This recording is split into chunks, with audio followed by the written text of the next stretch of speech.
Bismillahirrahmanirrahim. Assalamualaikum warahmatullahi wabarakatuh kepada anak-anak didik Ustazah sekalian. Alhamdulillah bertemu kita sekali lagi dalam sesi PDPR kita untuk minggu yang seterusnya dengan tajuk adab terhadap ibu bapa. Baiklah, siapa antara anak-anak di sini yang sayang ibu bapa? Ya, semua mesti sayangkan ibu dan bapa. Ustazah pun sayang ibu bapa Ustazah. Kenapa ya kita perlu sayangkan ibu dan bapa kita? Sebab segala jasa dan pengorbanan yang telah mereka lakukan untuk kita sejak kita dilahirkan hingga sekarang sangat banyak dan tidak ternilai. Maksudnya, apa yang dilakukan oleh ibu bapa kita tidak terkira banyaknya. Bukan 1, bukan 2, 10 pun bukan. Malah tidak terkira sangat banyak. Dan jasa mereka kita tidak mampu untuk bayar dengan wang ringgit. Baiklah, cuba anak-anak bayangkan, pernah tak mak ayah kita minta bayaran atau upah untuk setiap jasa yang mereka berikan kepada kita? Contohnya, pernah tak mak kita minta kita bayar semula segala makanan yang mak kita masak untuk kita? Atau pernah tak ayah kita suruh kita bayar semula baju dan keperluan sekolah yang lain yang telah ayah kita belikan untuk kita? Tak pernah kan? Semua yang ibu ayah kita berikan adalah percuma, tanpa sebarang pembayaran. Dan sebab itulah kita sebagai anak-anak wajib. Apa maksud wajib? Wajib tu adalah mesti buat baik dan beradab terhadap ibu bapa. Sekarang anak-anak dah faham kan apa maksud beradab kepada ibu bapa? Ya, betul. Adab terhadap ibu bapa ialah segala perbuatan baik yang kita perlu lakukan terhadap ibu bapa kita yang menyenangkan hati mereka. Semoga anak-anak semua menjadi anak-anak yang baik, yang mampu membawa ibu bapa kita ke syurga, insya-Allah. Baiklah, jom kita tengok satu persatu adab terhadap ibu bapa. Okey. Adab yang pertama ialah minta izin dan bersalaman sebelum keluar dari rumah. Ingat ya anak-anak, sebelum kamu pergi ke mana-mana, tak kira lah nak pergi sekolah ke, main dengan kawan-kawan ke, anak-anak mestilah minta izin ibu bapa terlebih dahulu sebelum anak-anak keluar dari rumah. Kenapa ya kita perlu minta izin pada ibu bapa sebelum ke mana-mana? Pandai pun. Ini kerana jika berlaku apa-apa perkara yang tidak baik, sekurang-kurangnya ibu bapa kita tidak akan berasa risau kerana mereka tahu mana kita pergi.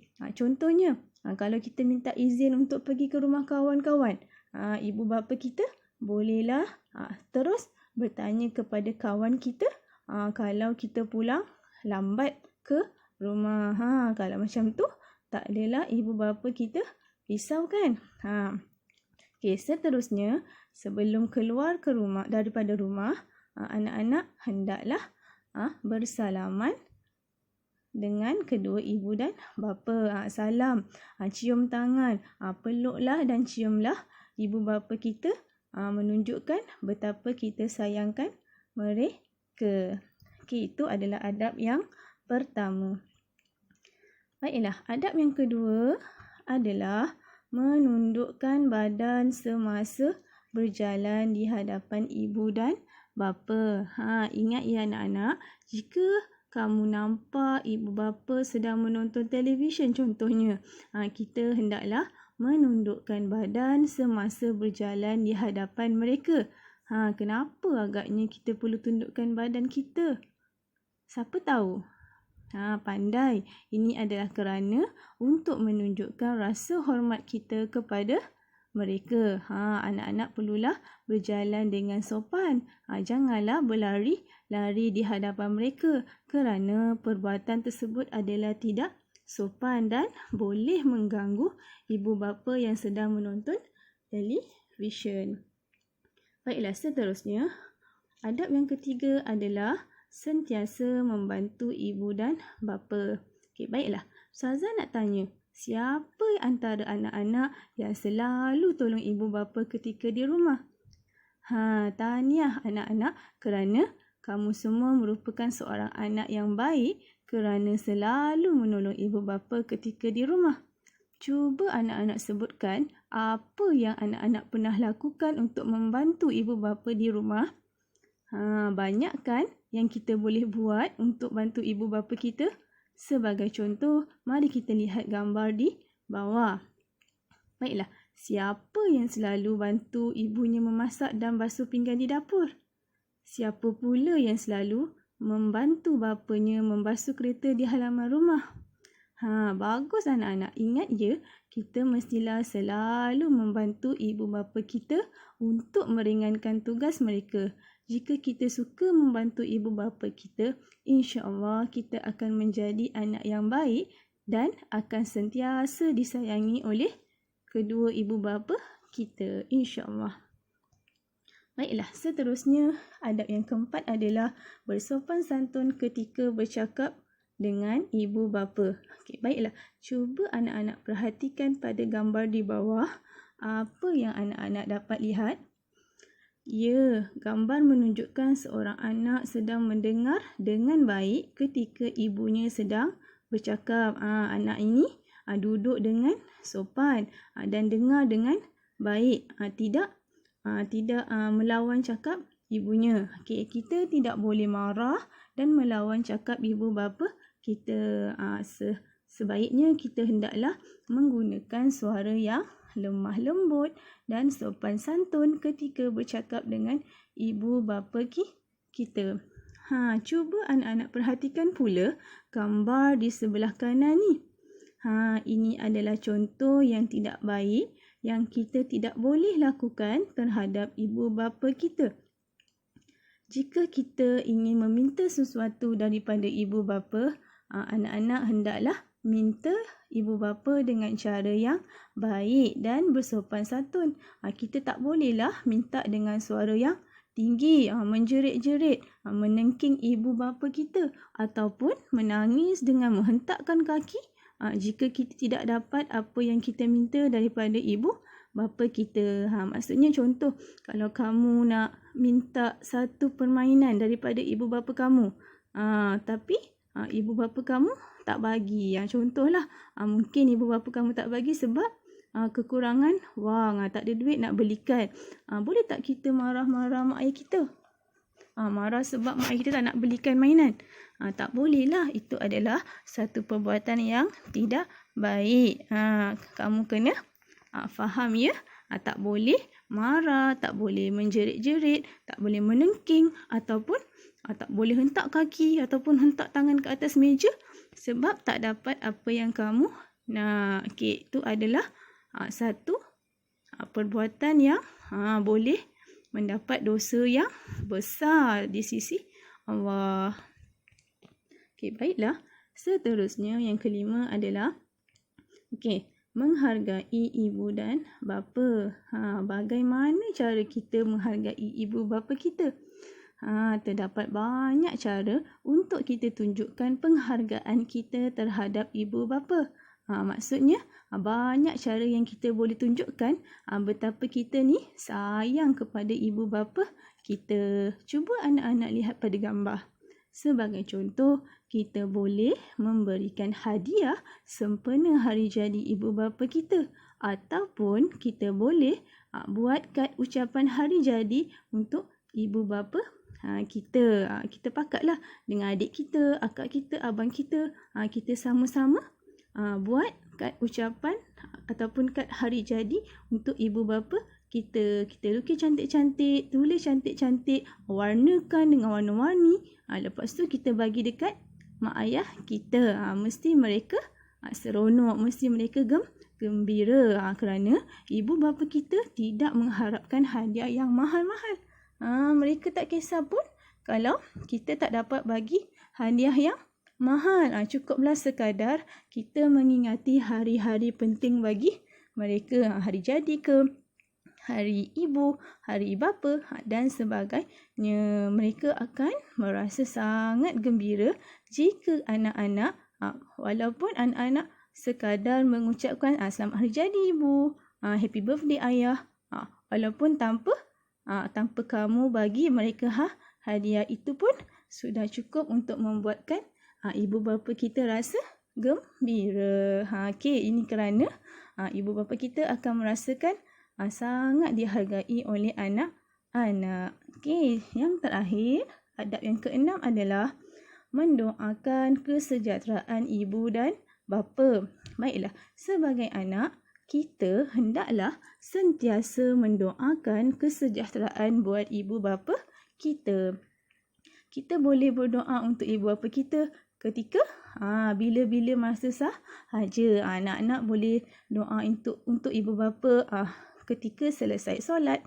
Lepas solat lepas kita solat kita boleh doa untuk ibu bapa kita, ataupun bila-bila masa sahaja. Contoh sebelum tidur ke, lepas bangun tidur, sebelum keluar rumah, dan bila-bila masa sahaja kita boleh mendoakan untuk ibu bapa kita. Dan kita juga boleh mendoakan kesejahteraan dan kebaikan buat ibu bapa kita ketika mereka masih hidup ataupun ketika mereka sudah meninggal dunia. Baiklah, jika ibu bapa kita sudah tiada, kalau kita fikir semula, sudah tentu kita tidak lagi dapat salam mereka. Kita tak dapat bantu lagi mereka di dapur kerana mereka sudah meninggal dunia. Tetapi anak-anak jangan lupa, kita masih lagi boleh bantu mereka dengan mendoakan kebaikan dan kesejahteraan mereka. Baiklah, mari kita baca doa untuk ibu bapa bersama-sama. Anak-anak semua dadah tangan dan baca bersama Ustazah. Bismillahirrahmanirrahim. Allahumma ghafirli wali walidayya rabbirhamhuma kama rabbayani shaghira. Maksudnya, ya Allah, ampunilah diriku dan kedua ibu bapaku dan kasihanilah keduanya sebagaimana mereka mengasihani aku sejak dari kecil lagi. Dan saya harapkan anak-anak semua suka ataupun selalu mendoakan kebaikan kepada ibu bapa kita. Ingat, kerana mereka telah banyak jasa terhadap kita, telah banyak buat baik kepada kita sejak kita dilahirkan hingga kita dewasa. Baiklah. Sebentar tadi kita telah belajar 6 adab terhadap ibu bapa. Ingat lagi tak apa adab-adabnya? Mari kita ulang sekali lagi. Kita sebut satu per satu. Yang pertama, anak-anak mestilah minta izin dan bersalaman sebelum keluar dari rumah. Yang kedua, anak-anak hendaklah menundukkan badan semasa berjalan di hadapan ibu bapa. Yang ketiga, anak-anak perlu sentiasa membantu ibu dan bapa. Yang keempat, anak-anak hendaklah selalu bersopan santun ketika bercakap dengan ibu bapa. Yang kelima, anak-anak hendaklah sentiasa menghargai ibu dan bapa. Dan yang terakhir, yang keenam, anak-anak hendaklah sentiasa mendoakan kesejahteraan buat ibu dan bapa, insya-Allah. Baiklah, dekat sini Ustazah ada sediakan latihan pengukuhan dalam modul yang Ustazah telah bekalkan kepada anak-anak semua.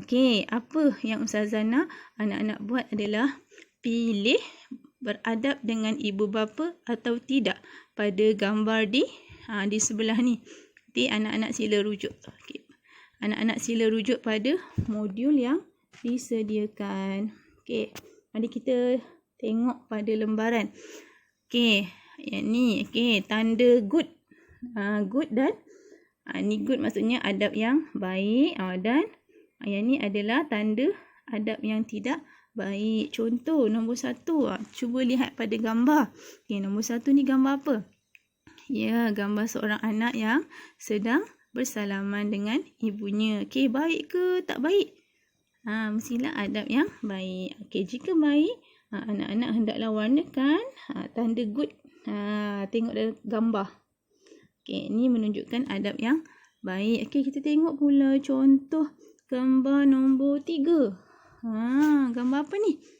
Gambar seorang anak sedang menengking ibunya. Baik ke tak baik? Tentulah itu adalah adab yang tidak baik yang kita tidak boleh ikut. Maka jawapannya yang mana? Atas ke yang bawah? Mestilah jawapannya yang bawah. Maka anak-anak perlulah warnakan gambar tangan yang berada di bawah dan jawablah soalan-soalan yang seterusnya. Okey, insya-Allah anak-anak boleh jawab dengan bimbingan ibu dan bapa. Baiklah, Ustazah rasa setakat ini sahajalah PDPR kita untuk minggu ini. Ustazah doakan anak-anak sekalian akan menjadi anak yang baik, anak yang soleh dan soleha buat kedua ibu bapa anak-anak semua, insya-Allah. Dan sekian sahaja daripada Ustazah. Terima kasih. Assalamualaikum warahmatullahi wabarakatuh.